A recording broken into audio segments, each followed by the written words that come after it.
নমস্কার বন্ধুরা, FM cooking ব্লগে আপনাদের সবাইকে স্বাগত। আজকে আমি খুবই ইজি একটা রেসিপি আপনাদের সামনে নিয়ে এসেছি, যেটা 10 মিনিটেই বানিয়ে রেডি করে ফেলা যায় আর খেতেও যেমন টেস্টি আর খুবই স্বাস্থ্যকর রেসিপি আপনাদের আজকে আমি বানিয়ে দেখাচ্ছি। তাহলে রেসিপিটি সম্পূর্ণ দেখতে থাকুন। এই রেসিপিটি বানানোর জন্য প্রথমেই আমি নিয়েছি 1 কাপ সুজি। 1 কাপ সুজি নিয়েছি আর নিয়েছি হাফ কাপ টক দই। 1 কাপ সুজি আর হাফ কাপ টক দই দিয়েই আমি আজকে রেসিপিটি বানাবো, যা খুবই স্বাস্থ্যকর। দেখুন, প্রথমেই নিয়েছি একটা মিক্সির জার, এর ভেতরে আমি সুজিটা দিয়ে দিচ্ছি। এবার আমি টক দইটাও এর ভেতরে দিয়ে দেব। দেখুন, আমার টক দইও দেওয়া হয়ে গেছে। এবার দিয়ে দিচ্ছি হাফ চামচ লবণ আর দিয়ে দেব হাফ চামচ চিনি। চিনিটা অবশ্যই দিতে হবে, তাহলে নাস্তাটা খুবই টেস্টি হবে। এবার দিয়ে দিলাম 1 চামচ রিফাইন তেল।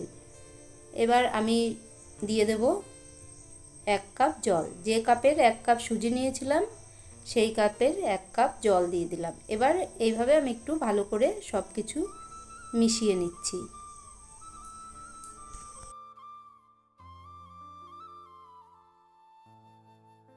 সব কিছু ভালো করে একবার মিশিয়ে নিয়েছি। এবার মিক্সির জারের ঢাকনাটা আটকে এবার আমি এটাকে পেস্ট করে নিচ্ছি।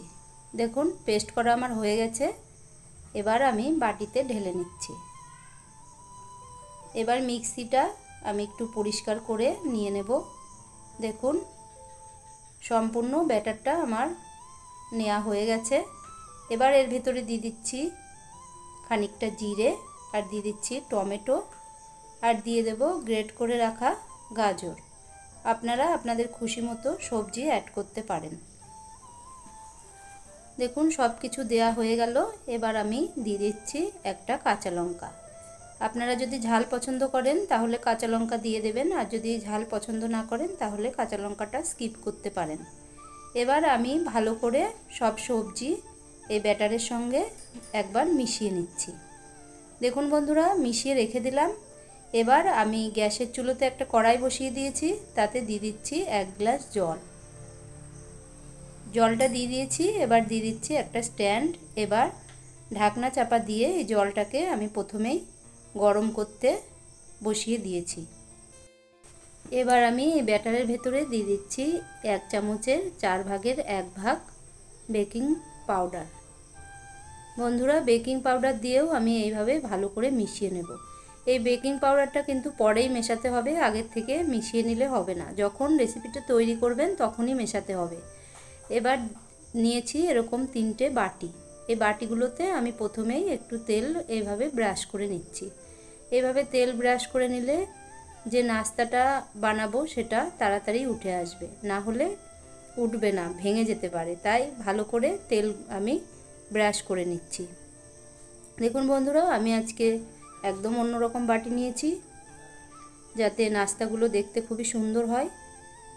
দেখুন বন্ধুরা, আমার পুরো অয়েল ব্রাশ করা হয়ে গেল। এবার আমি এখান থেকে 1 হাতা করে ব্যাটার নিয়ে এই বাটির মধ্যে দিয়ে দেব। ব্যাটার নেওয়ার আগে আমি একটু ভালো করে মিশিয়ে নিলাম। এবার 1 হাতা করে ব্যাটার এই বাটির ভেতরে আমি দিয়ে দিচ্ছি।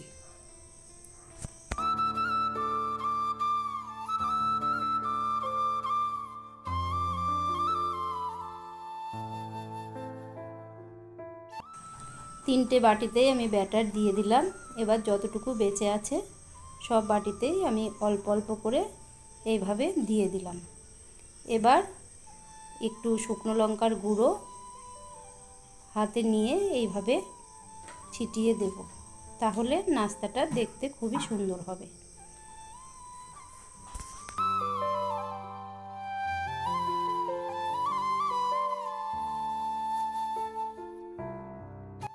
শুকনো লঙ্কার গুঁড়ো আমার দেয়া হয়ে গেছে। এবার দিয়ে দিচ্ছি বিট লবণ। বিট লবণ অল্প হাতে নিয়ে এইভাবে সবকটা বাটিতে আমি ছড়িয়ে দিচ্ছি। বিট লবণ ওপর থেকে দিয়ে দিলে নাস্তাটা খুবই টেস্টি হবে। দেখুন, বিট লবণ আমার দেয়া হয়ে গেছে। এবার আমি যে জলটা গরম করতে বসিয়ে দিয়েছিলাম সেটা ঢাকনা আগলা করে নিলাম। দেখুন, জলটা ফুটতে শুরু করে দিয়েছে। এবার স্ট্যান্ডের ওপর দিয়ে দিচ্ছি একটা থালা। এই থালাতে এবার আমি এই বাটিগুলো একে একে সব বসিয়ে দিচ্ছি।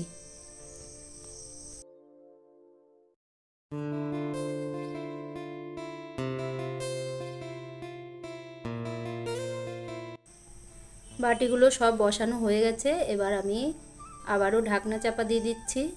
এবার ঢাকনা চাপা দিয়ে আমি গ্যাসটাকে লো করে 10 মিনিট স্টিম করে নেব। দেখুন বন্ধুরা 10 মিনিট হয়ে গেছে। এবার খুলে আপনাদেরকে দেখাচ্ছি।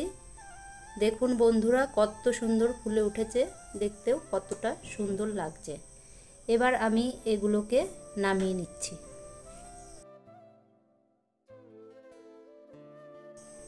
বাটিগুলো একে একে সবই আমি এইভাবে নামিয়ে নেব।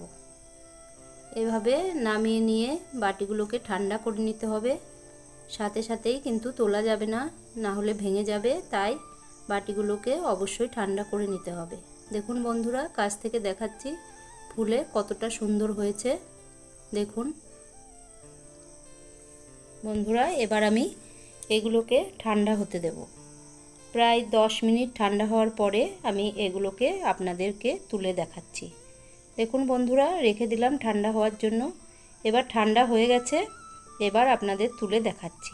দেখুন এইভাবে প্রথমে চারিদিক হাত দিয়ে ছাড়িয়ে নিতে হবে। আর যদি এভাবেও না হয় তাহলে একটা চাকুর সাহায্যে চারিদিকটা ছাড়িয়ে নিতে পারেন। এবার দেখুন একটা প্লেটের উপরে এইভাবে দিয়ে একটু ট্যাপ করলেই এগুলো অনায়াসে উঠে যাবে। বন্ধুরা এগুলো যাতে ভালোভাবে উঠে যায় এই জন্যই তেল ব্রাশ করতে হয়। এবার দেখুন ডিজাইনটা কত সুন্দর হয়েছে। এবার আরেকটাও আমি আপনাদের তুলে দেখাচ্ছি।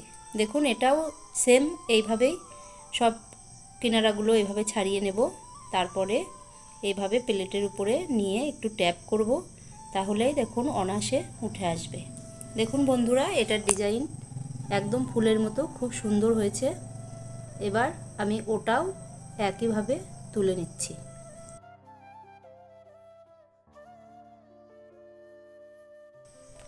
এবারে দেখুন এটাও তুলে নিয়েছি। তাহলে সব কটাই আমার তোলা হয়ে গেল।